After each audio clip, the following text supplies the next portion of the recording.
Olá, queridos amigos, queridas amigas, bom dia. Peço licença para mais uma vez entrar na casa de vocês, para nós juntos partilharmos um pouco da palavra de Deus. O que Deus tem a dizer para nós nesse domingo? Qual é a mensagem que a liturgia dessa missa tem para você de um modo especial? Nós estamos no terceiro domingo do tempo pascal, vamos avançando na Páscoa, lembrando que do domingo da ressurreição até o dia de Pentecostes, nesses 50 dias, a igreja celebra uma grande festa, que é a festa da Páscoa.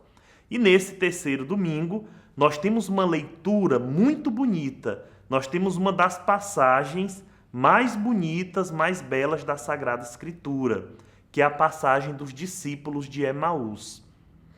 Nós estamos no contexto logo depois da crucificação de Jesus.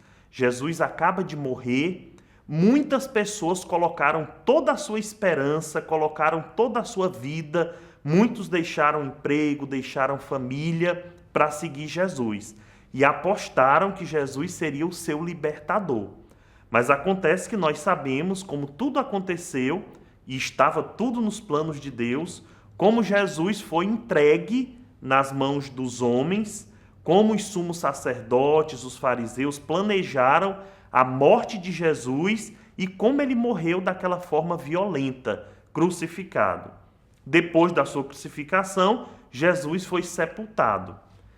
Essa passagem do domingo de hoje, dos discípulos de Emaús, se situa exatamente no terceiro dia depois da crucificação.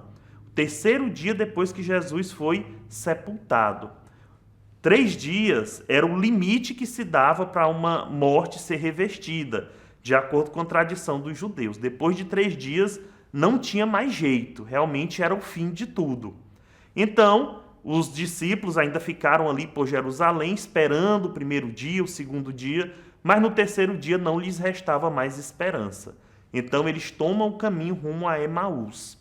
Estão cabisbaixos, tristes, decepcionados, estão talvez sem nenhum plano, sem nenhum horizonte e vão tentar recomeçar a vida de uma outra forma, buscar de novo reacender sua fé em um outro momento. E é nesse exato instante que Jesus se coloca no meio deles, começa a caminhar com aqueles discípulos que estão sem esperança. E Jesus, a primeira coisa que ele faz é perguntar: o que é que vocês vão conversando pelo caminho? Jesus, ele quer escutar. É sempre a atitude de Jesus. É sempre a atitude de Deus. A atitude de escuta, em primeiro lugar. Deus gosta de nos escutar, como Jesus escuta aqueles homens.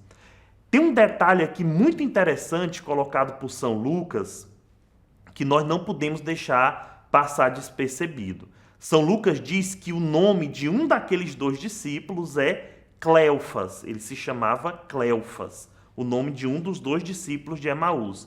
Só que o outro discípulo, São Lucas não nomeia, não tem nome para aquele discípulo.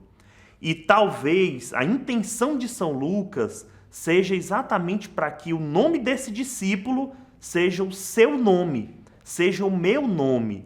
Nós somos esses discípulos que tantas vezes nas estradas da vida caminhamos sem esperança, caminhamos com a cabeça baixa, caminhamos tristes com o peso dos nossos problemas, das nossas dificuldades, das nossas desilusões, e assim nós vamos seguindo o caminho da vida. E é exatamente nessa hora que o Mestre se coloca entre nós. É exatamente nessa hora que o Mestre deseja nos escutar.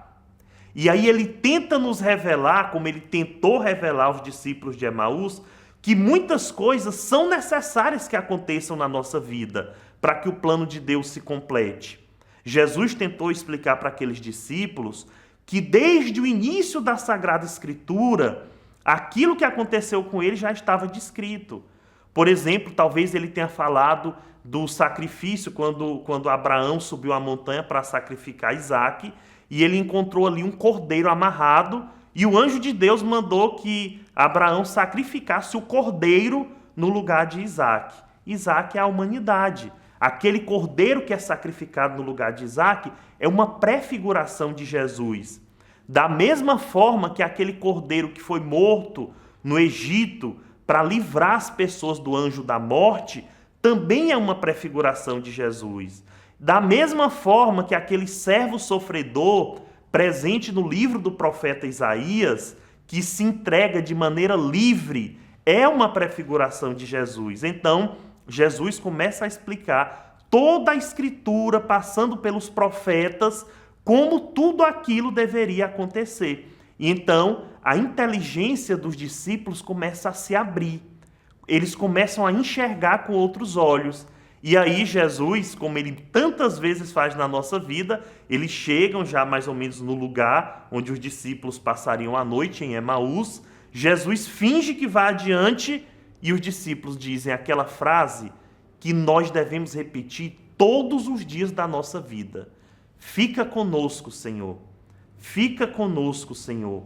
É tarde, a noite já vem chegando. Fica conosco, Senhor, na noite da nossa vida. E Jesus volta, entra e parte o pão com os discípulos. E é naquela hora que eles reconhecem a presença de Jesus, no partir o pão. E isso também é uma mensagem para nós. Cada Eucaristia que nós celebramos, Jesus se revela ali para nós. Em cada missa que nós estamos celebrando, Jesus se mostra. Nós reconhecemos Jesus ao partir o pão consagrado. Então, meus queridos amigos, queridos e amados irmãos e irmãs, que essa mensagem de Emaús seja uma mensagem para a sua vida. Que você perceba que mesmo no momento de maior desespero da sua vida, quando parece que não tem mais esperança, que você perceba que o Mestre caminha com você ali e que ele tenta te levar a palavra dele até você para que você possa, confortado por esta palavra, reconhecê-lo. E assim a sua esperança volte a viver, a sua esperança se reanime.